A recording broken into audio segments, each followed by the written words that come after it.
11வது ஸ்லோகம் பார்க்கிறோம்.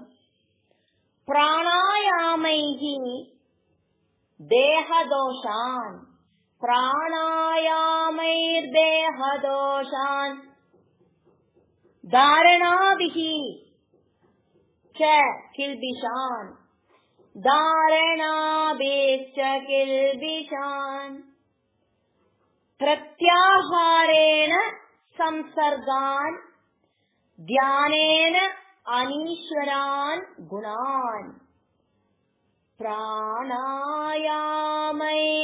தேஹதோஷான்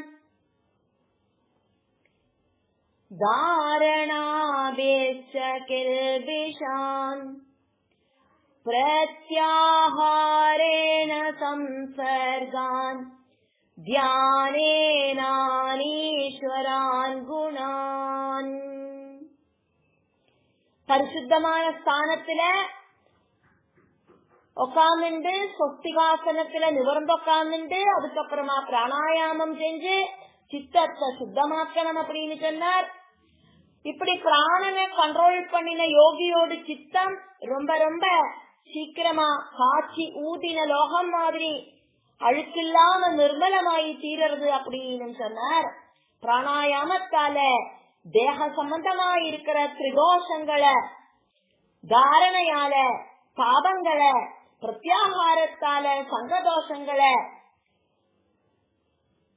தியானத்தால ராகாதி தோஷங்களை எல்லாம் இல்லாம பண்ணலாம் அப்படின்னு பகவான் இங்க சொல்றார். அதையாக்கும் பாக்கிறோம். தேகதோஷான் சரீரத்துல வாதம் பித்தம் கபம் இப்படின்னு 3 விஷயங்கள் இருக்கு. இந்த 3 வித தோஷங்கள் இருக்கு. வாத பித்த கபம் இது ஈக்குவல் அப்படின்னா பூர்ண ஆரோக்கியம். இதுக்கு ஏற்ற குறைச்சல் சம்பவிக்கிறத மாற்றம் சம்பவிக்கிறத சரீரத்துல அசுகங்கள் வந்து சேருது. வாதம் ஜாஸ்தியானா வாத சம்பந்தமான அசுகம், கபம் ஜாஸ்தியானா கப சம்பந்தமான அசுகம், பித்தம் ஜாஸ்தியானா பித்த சம்பந்தமான அசுகம். சிலவாளுக்கு வாதமும் கபமும் ஜாஸ்தியா இருக்கும். அப்ப 2 அசுகங்கள் அது சம்பந்தமாயிட்டு வரும்.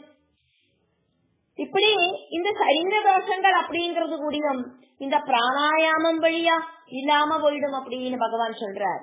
நம்மளோட நாடி நரம்பு கோஷங்களை பிராணாயாமம் தூய்மைப்படுத்தும் அப்படின்னு சுவயம்புவ மனுவோடு புத்திரியும் கபில தேவனோடு அம்மையுமான தேவஹூதி கிட்ட கர்தமனோடு பத்னியான தேவஹூதி கிட்ட கபில தேவன் சொல்றதையாக்கும் நம்ம பார்க்கிறோம். தேகதோஷான் அப்படிங்கிற மாதிரி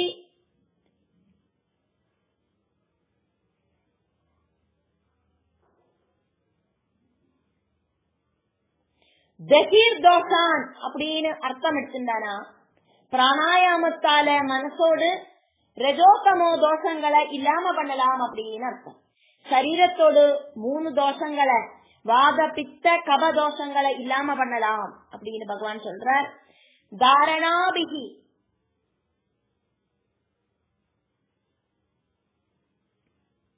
தாரணங்களால கில்பிஷான் கில்பிஷம் சொன்னா பாபம் பாபங்களையும் சம்சர்கான் பிரத்யாகாரேன கூடுதலான லௌகிக அட்டாச்மெண்ட்களை பிரத்யாகாரத்தாலையும் அனீஸ்வரான் குணான் தியானேன தகேத் அனீஸ்வரமா இருக்கிற சத் அல்லாத குணங்களை தியானத்தாலையும் இல்லாம பண்ணலாம் அப்படின்னு பகவான் சொல்றார்.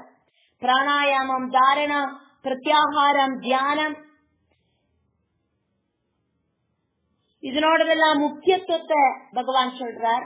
மனசு சொஸ்ததை இல்லாம அகர்த்த சரீர சம்பந்தமா இருக்கிற வாத பித்த கப ரோகங்கள் வந்து சேருறது.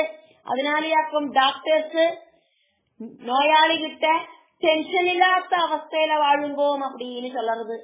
டென்ஷன் இல்லாத அவஸ்தையில வாழ்ந்தாதான் ரோக விமுக்தி கிடைக்கும்.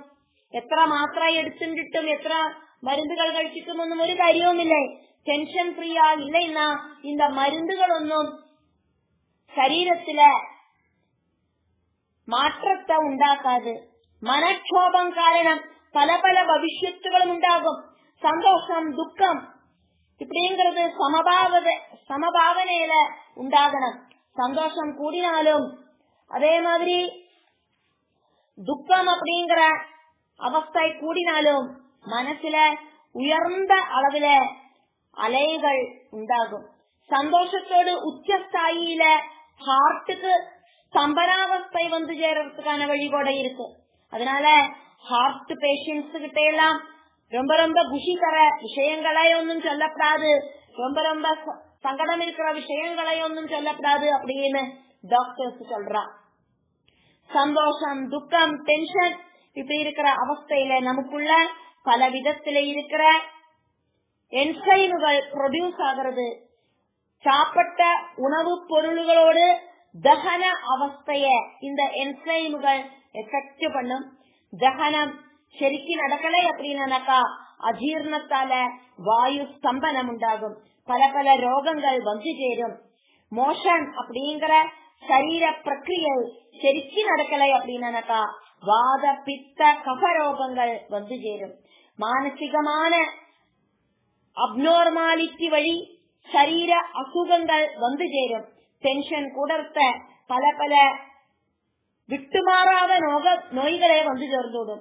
മനസ്സെ ശരിയാക്കിനാനാക്കാ അസത്തിലേന്ത് സത്തുക്ക് പിടിച്ചു കെട്ടിക്കൊണ്ടുവന്നാനാക്കാ അസതോമ സദ്ഗമയ அப்படியானாக்கா தமசோமா ஜோதிர்கமய മനസ്സെ അജ്ഞാനത്തിലേന്ത് ജ്ഞാനத்துக்கு கொண்டு போகிறதுக்கு சாதிச்சானாக்கா மிருத்யோர்மா அமிர்தம் கமய நசிக்கிற விஷயங்களில இருக்கிற ஆசக்திகளை இல்லாம பண்ணிட்டு நசிக்காத்த பரபிரமத்துல மனசை கொண்டு போய் சேர்க்கிறதுக்கு சாதிச்சானா மனசு மட்டும் இல்லை சரீரமும் பூர்ண ஆரோக்கியம் இருக்கிறதாயிட்டு தீரும் அப்படின்னு பகவான் இங்க அம்மையான தேவகூதிட்ட சொல்ற.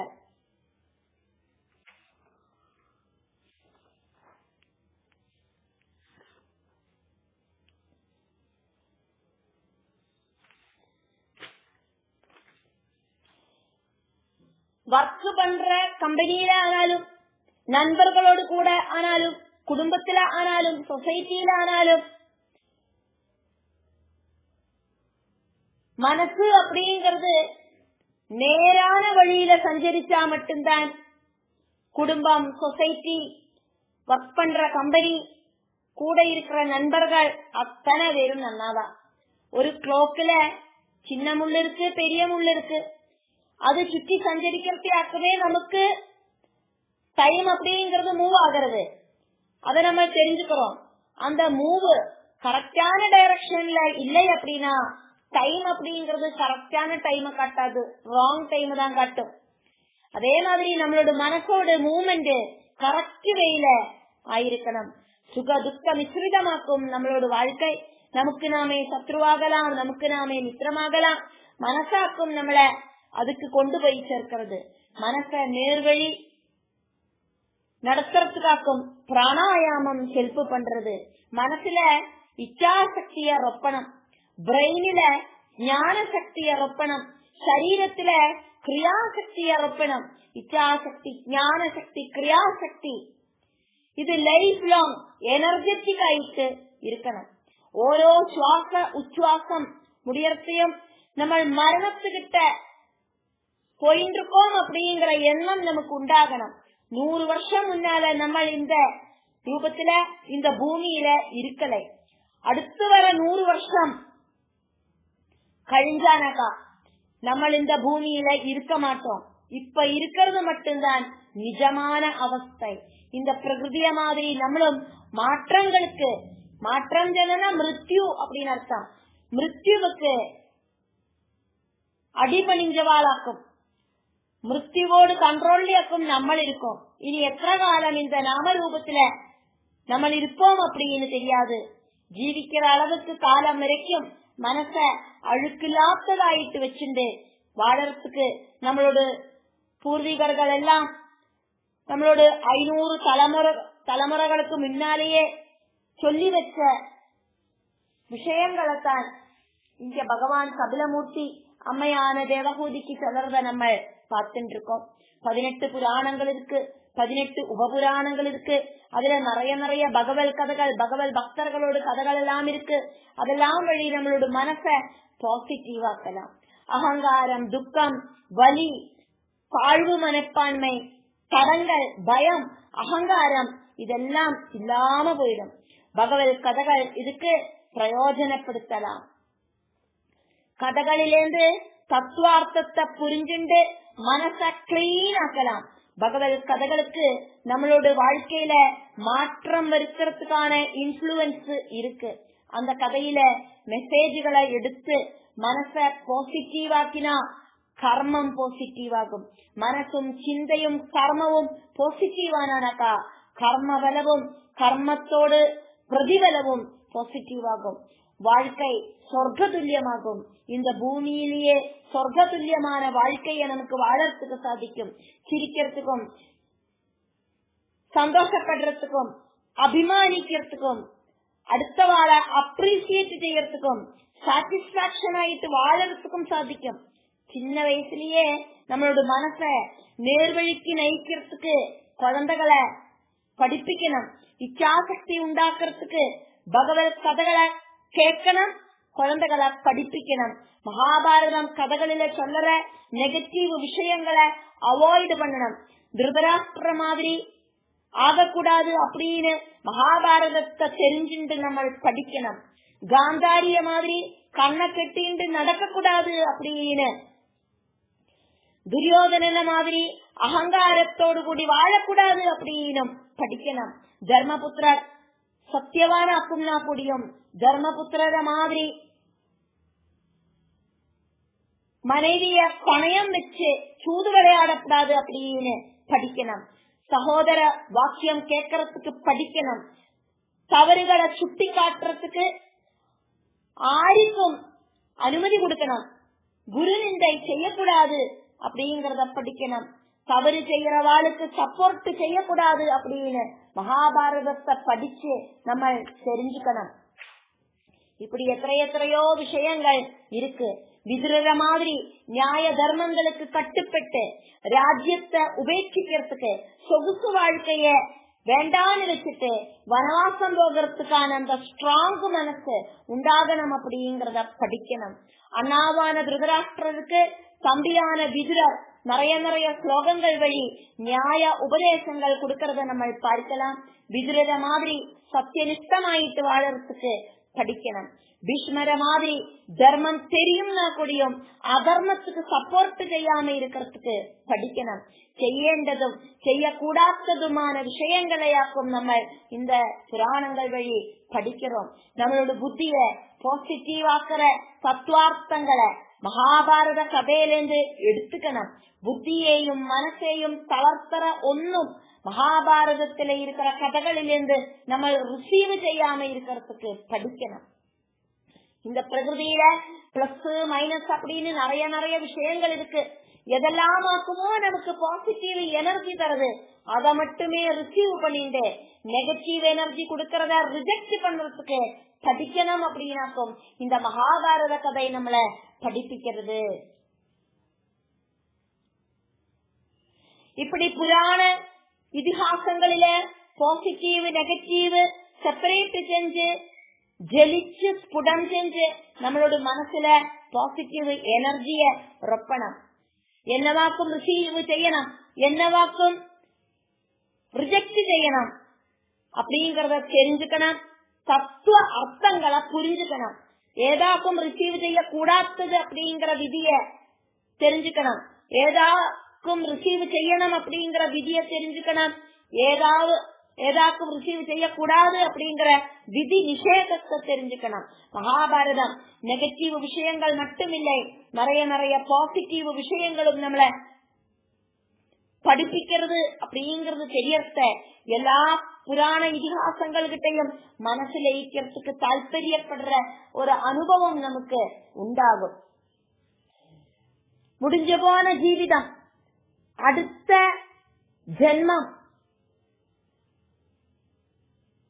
இப்ப நடந்துட்டு இருக்கிற வாழ்க்கை, முடிஞ்சு போன ஜீவிதம், அது நமக்கு சுகங்களையோ துக்கங்களையோ எல்லாம் கொடுத்திருக்கும், அது நமக்கு தெரியற விஷயமாக்கும்.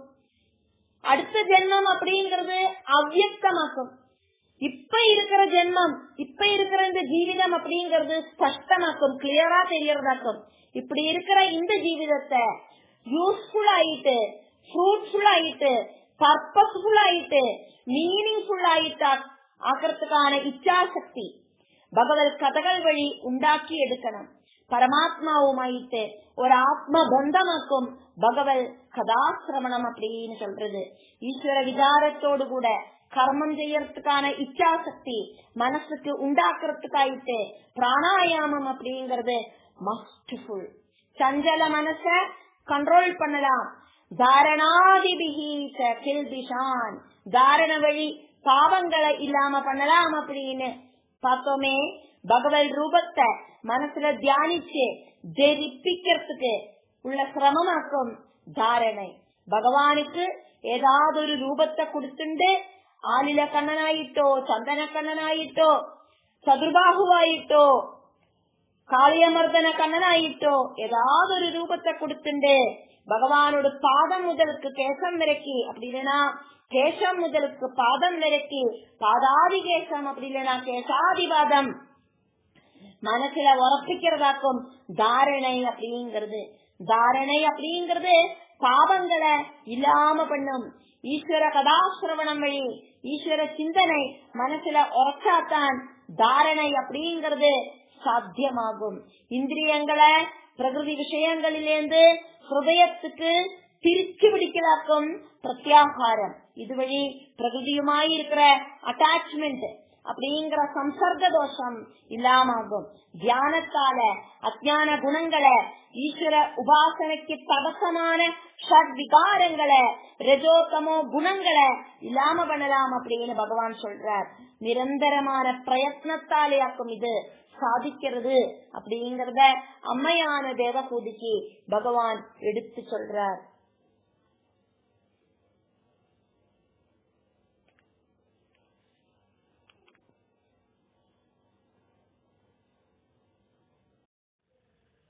யதா மனஹ ஸ்வம் விரஜம் யோகேன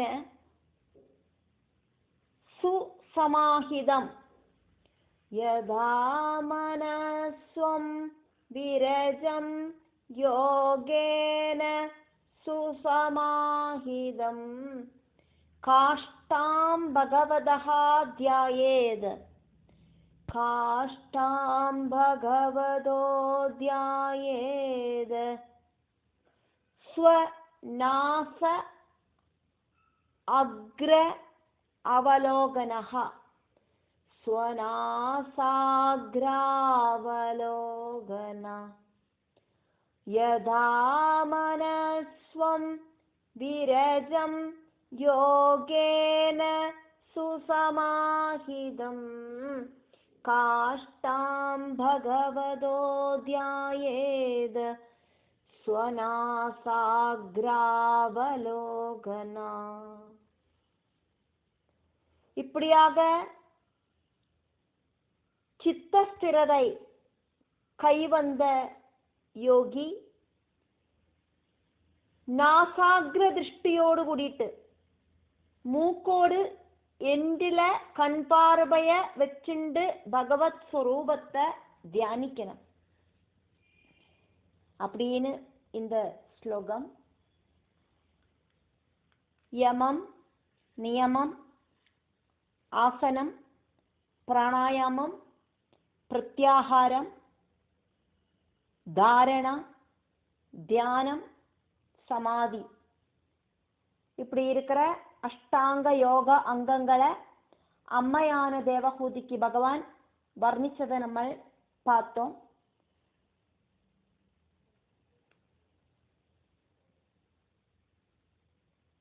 நிர்குண உபாசனையில பகவானுக்கு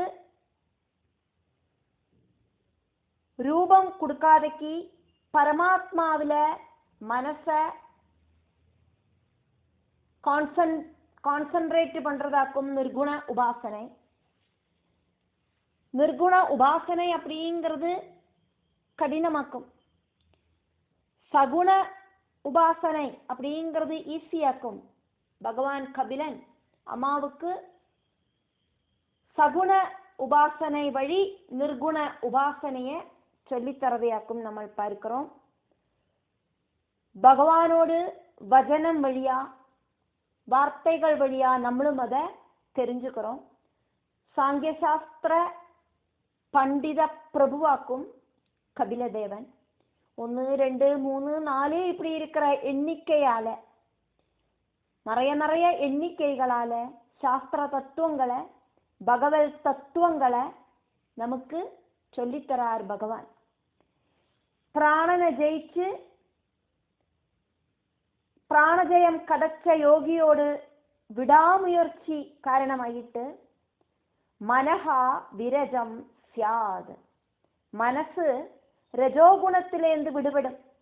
யம நியம ஆசனம் வழி பிராணாயாமம் பிராக்டிஸ் பண்ணினாக்கா திரிதோஷங்கள் இல்லாமாகும். அதை நம்ம பார்த்தோம். சரீரத்துல வாத பித்த கஃப தோஷங்கள் இல்லாம ஆயிட்டு பூர்ண ஆரோக்கியம் கிடைக்கும். ஸ்வம் மனஹா,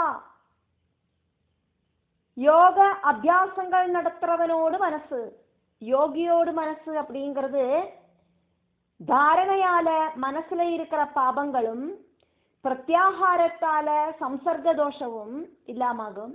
தியானத்தால ஈஸ்வர சிந்தனை வந்து சேரும். இப்படி மனசு ரஜோகுணம் இல்லாதக்கு எப்பவாக்குமோ சுசமாஹிதம் ஏகாகிரமாயித்திரது, அப்போது காஷ்டாம் பகவானோடு திருமேனிய பகவதஹா தியாயேத், பகவானோடு அந்த ரூபத்தை தியானிக்கணும். ஸ்வநாச அக்ர அவலோகனஹா,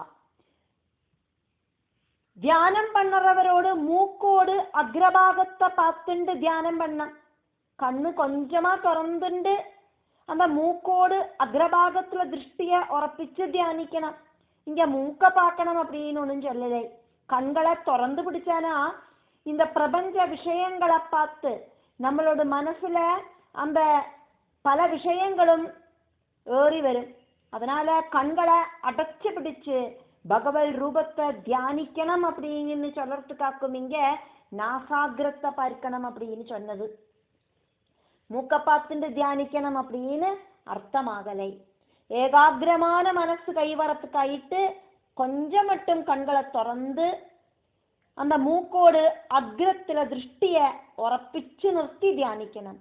மூக்கோடு அக்ரத்துல திருஷ்டி பதிப்பிக்கிறத நம்ம பகிர்முகம் அல்லாதக்கி அந்தர்முகமாயிட்டு தியானிப்போம். அந்த மூக்கோடு அக்ரத்துக்கு நம்மளோட பார்வை போய் சேரத்த, நம்மளோட கான்சன்ட்ரேஷன் அப்படிங்கிறது பூமத்திய ரேகையோடு நடுவில் இருக்கிற ஆக்ஞா சக்கரத்துல இருக்கும். அதனாலேயாக்கும் அந்த மூக்கோடு அக்ரத்துல பார்க்கணும் அப்படின்னு சொன்னது. நம்ம சொல்லறத மனசு கேட்கும். பகவானுக்கு ரூபம் கொடுத்து சகுண ஆராதனைய ஆக்கும் இங்க பகவான் இங்க வர்ணிக்கிறார் அம்மாவான தேவஹூதிக்கு.